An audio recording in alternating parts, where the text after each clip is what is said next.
تو یاد رکھیے کہ نماز کے دو خشوع ہوتے ہیں، ایک ظاہری، اس میں لکھیے سلو کما رأیتمونی اصلی، اللہ کے نبی نے ہاتھ اٹھائے ہیں تو آپ اٹھائیں گے۔ آپ کیوں اپنی جان پہ اتنا بوجھ لیتے ہیں کہ نہیں ہم نہیں اٹھاتے کیونکہ ہمارے امام نہیں اٹھاتے تھے؟ بھئی اتنی حدیثیں 47+ حدیثیں ہیں بخاری میں، اللہ کے نبی نماز میں اللہ اکبر کہتے تھے شروع میں، پھر رکوع میں جاتے ہوئے کہتے تھے اللہ اکبر، اور پھر اسی طرح سے تیسرا موقع جب سجدے میں جا رہے تھے نیچے۔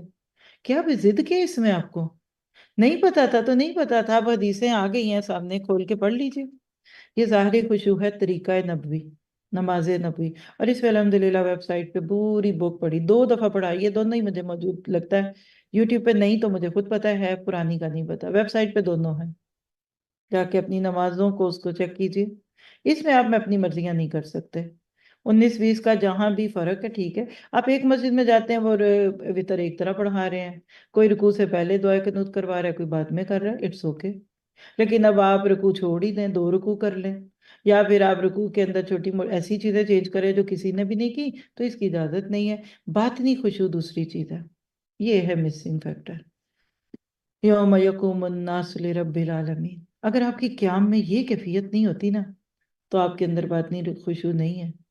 دیکھیے جسم اور روح کا جو تعلق ہے نا وہ ظاہری اور باطنی خشوع ہے، جتنے نبی صلی اللہ علیہ وسلم کے ظاہری کام جو نماز میں کرتے تھے وہ لازمی ہے نا، اتنا ہی آپ کا باطنی خشوع بھی لازمی ہے۔ اور صحابہ کہتے ہیں اللہ کے نبی جب نماز میں کھڑے ہوتے تھے تو آپ کے سینے سے کھولتی ہوئی ہنڈیا کی آوازیں آتی تھی کہ میں کس کے سامنے کھڑا ہوں۔